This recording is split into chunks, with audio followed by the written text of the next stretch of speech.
Récemment, certaines personnes ont accusé Elon Musk d'avoir fait un salut nazi. Voici la photo. À l'appui de cette allégation, aucune preuve corrélée n'a été fournie. Elon Musk n'a jamais proféré de slogan nazi, et nulle part dans ses écrits on ne trouve la moindre trace d'adhésion à l'idéologie nazie, et notamment pas à un quelconque projet de solution finale appliqué à telle ou telle catégorie d'êtres humains. Sur une affiche de l'Union communiste libertaire, qui appelle à la lutte contre le patriarcat, on voit une femme qui fait un salut nazi, le visage visiblement déformé par un cri de haine. Voici l'affiche.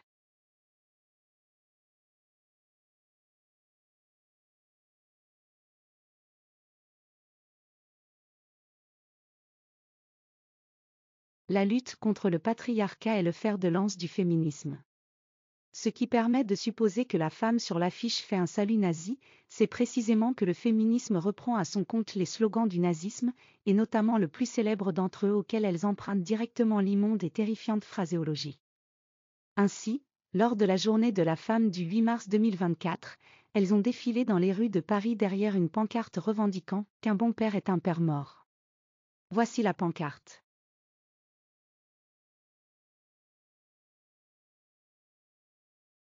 Chacun aura reconnu la référence directe et sans filtre au slogan raciste de sinistre mémoire, un bon juif est un juif mort, que l'on voit encore fleurir sur les murs de nos villes françaises, 80 ans après la défaite du régime hitlérien.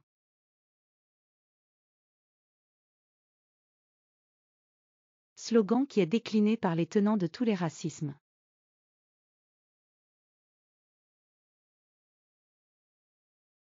Dans la bouche des féministes, ce slogan raciste devient sexiste. Cette volonté de mettre à mort les pères est par ailleurs revendiquée textuellement dans les écrits féministes, à commencer par cette Bible de misandrie qu'est le SCOM Manifesto de Valérie Solana.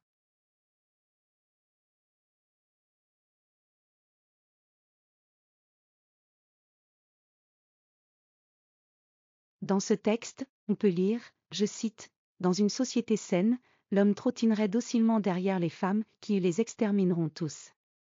Elles traqueront leur proie froidement, dans l'ombre, et tueront avec le plus grand calme. Les quelques hommes qui resteront sur la planète pourront se présenter au centre de suicide le plus proche où ils seront passés au gaz. » Valérie Solana ajoutait que cette mort en chambre à gaz serait rapide et sans douleur. Ce faisant, elle reprend un des fantasmes récurrents de tous les partisans de la peine capitale, depuis ses promoteurs aux États-Unis jusqu'aux instigateurs de la solution finale. Dans ce même ouvrage, Valérie Solana professe la supériorité intrinsèque du genre féminin sur le genre masculin et appelle à un génocide des hommes ainsi qu'à une politique eugéniste qui écartera les garçons au profit des filles. Ce projet est la version sexiste du projet raciste des nazis d'élimination des juifs au motif qu'ils seraient une race inférieure à celle des Aryens. Quoi qu'il en soit, chacun appréciera, dans le texte de Valérie Solana, l'allusion directe aux chambres de la mort des camps de concentration nazis. À tous égards, elle ne cache donc pas ses sources d'inspiration. Loin de renier cette filiation, la féministe Lorraine Bastide, qui a postfacé la énième réédition du SCOM Manifesto en 2021, a encore réaffirmé la légitimité et l'actualité de l'horizon annoncé par son égérie. Je cite, « Ce projet d'éradication des hommes est un projet acceptable. » En résumé, Elon Musk est accusé d'avoir fait un salut nazi alors qu'il n'a jamais proféré aucun slogan ayant de près ou de loin le moindre affinité avec ceux des nazis, et qu'il n'a jamais appartenu à aucun mouvement affichant ouvertement son projet d'éradication d'une partie de l'humanité par les mêmes moyens que les nazis dans leur camp de la mort.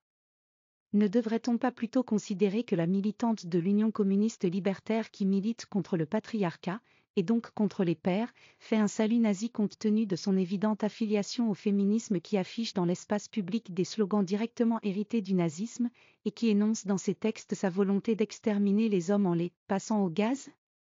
Ajoutons, par ailleurs, que cette militante se revendique d'un parti politique qui a signé un pacte avec Hitler, le pacte germano-soviétique, ce que n'a jamais fait le parti auquel Elon Musk est affilié. Rien ne relie Elon Musk au nazisme, alors que par bien des discours et des écrits, le féminisme adopte factuellement la phraséologie et l'idéologie nazie, appliquée non plus aux juifs mais aux hommes désignés comme groupe humain devant être exterminés. Il ne s'agit donc pas de se faire un avis, il s'agit de constater des faits. La seule liberté que nous ayons, c'est d'en prendre acte ou de les nier, mais dans les deux cas, les faits demeurent, et chacun doit assumer ses références historiques, ses slogans et ses écrits.